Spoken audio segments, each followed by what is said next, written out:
Go on, good afternoon, ladies and gentlemen, boys and girls, and what a fantastic turnout. Sorry, good order. Sorry, Ian. I'm Ian, Rebecca's dad. Myself and Lynn would like to welcome you all and thank you all for being here today.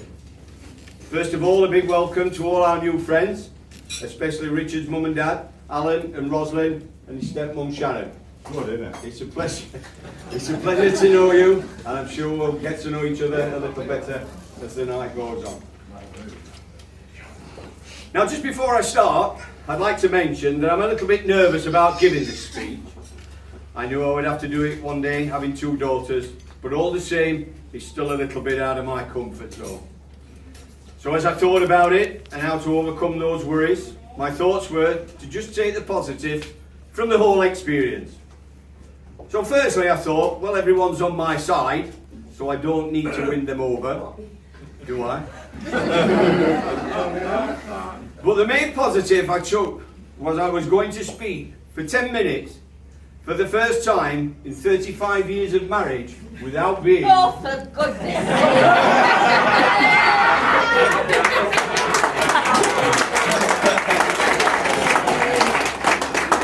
interrupted. So hours of rehearsal went into that. 20 minutes of bloopers for it'll be alright on the night.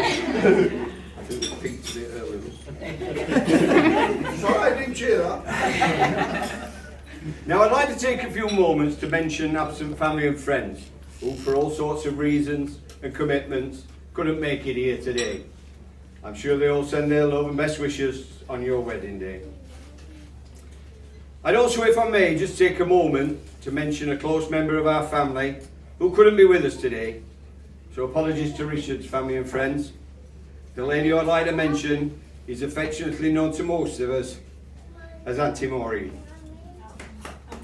Maureen is sister to Lynn and Joyce. Maureen is sister to Lynn and Joyce, wife to John, mum to Kim and John, and she's also nan to Jack. You alright out there, Jack? Yeah. Good lad, good lad. Now, unfortunately, Maureen is currently in a care home with that terrible illness, dementia. I did ask Bex and Richard if they thought it was okay to mention this, and to be honest, they insisted. I know Maureen would have loved to be here today with her family and friends. She would have been so proud to see Katie, our other daughter, as maid of honour, and of course Rebecca on her wedding day. But sadly, it's not to be. But knowing Maureen as well as I do, I also know that she would probably have been complaining later on this evening when she found out there's no bingo. Maureen loves her bingo and she always has her dabber at the ready. So if we could all just raise a glass, please, to Maureen.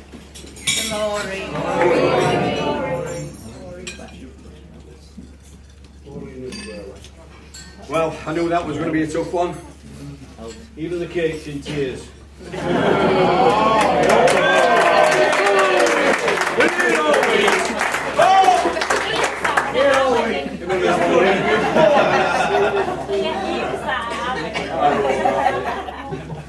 Now, just before I speak about our gorgeous bride, Rebecca has mentioned to me a few times in the past that she's never seen me cry. And what is it that would make me cry? Well, keep watching, Bex, because today you may just find out. I'm sure I cried when you were born and I held you in my arms for the first time. Those were tears of pride. I'm sure there were tears also on your first day at school. And there were tears at seeing our little girl growing a little older. I also cried the day you washed my car.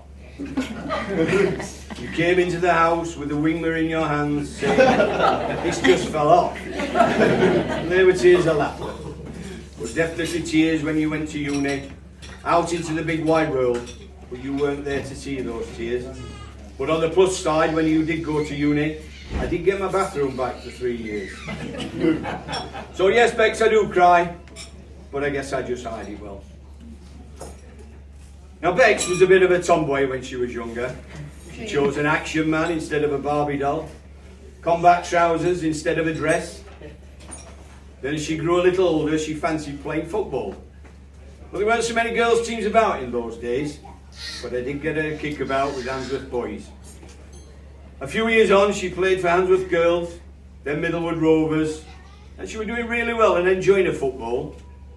I remember one day Lynn saying to me that she needed a word.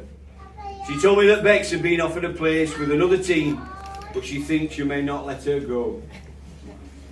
Now at this point I should say that me and Bex and all the Cuts family are Wednesdayites.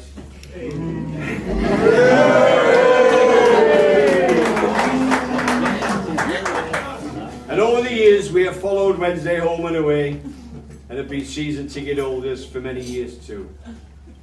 As you may have guessed, the other team turned out to be Sheffield United girls.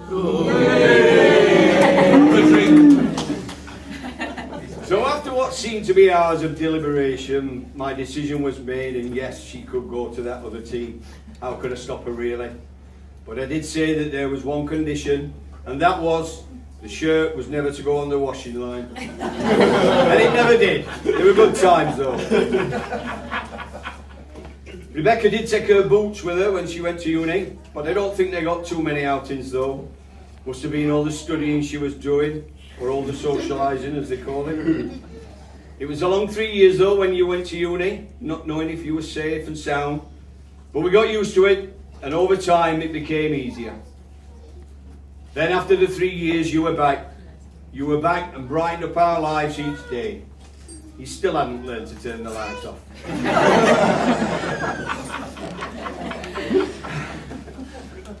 Now I'd like to say a few words about our groom. I think there may be a few out there who haven't met Richard yet. So what can I tell you about him? Well, he's a big lad, so I best tread carefully. As all fathers do, I remember the first day I met my daughter's new boyfriend. It was at my house.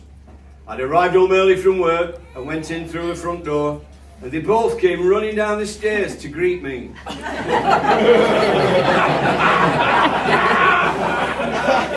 Which I thought was rather nice. He said hi. Rebecca said, "Dad, this is Richard." We shook hands. I said, "Pleased to meet you." I looked him up and down and thought, yeah, he looks a decent sort of lad. Then Rebecca continued, we worked together. And with a wry smile she added, "Easy and eye to eye." So I thought this relationship's going to take some working on.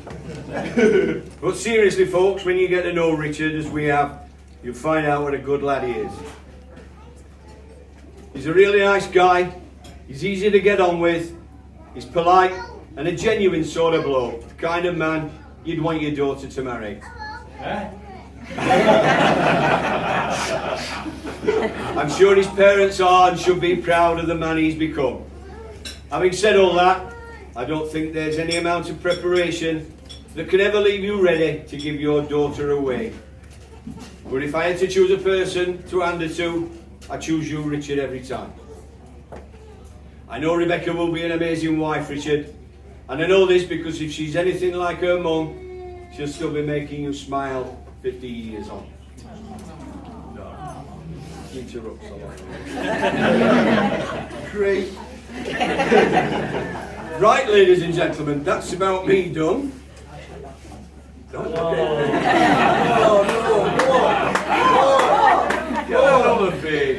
But just before I finish, it would be remiss of me not to mention our gorgeous bridesmaids. Firstly, our two maids of honour, Katie and Tess, and our bridesmaids, Beth, Ellen, Sarah and Stacey. I'm sure you'll all agree they're out looking absolutely stunning. Also, a big shout out to all at Whitley Hall for all you've done in putting on this wonderful occasion. To everyone behind the scenes and everyone out front, I'm sure Richard and Rebecca will be forever indebted to you, and at £5.50 a pint, most of us will be too.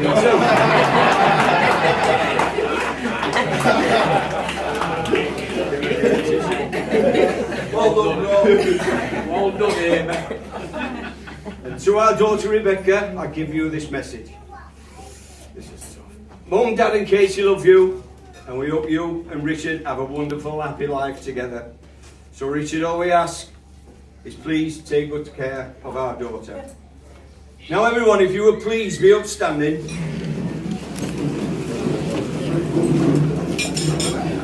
And raise your glasses to the most important people in the room today. Rebecca and Richard, the new Mr. and Mrs. Bishop, Rebecca and Richard. Here, here. Good help. Thank you. Well done, Ian.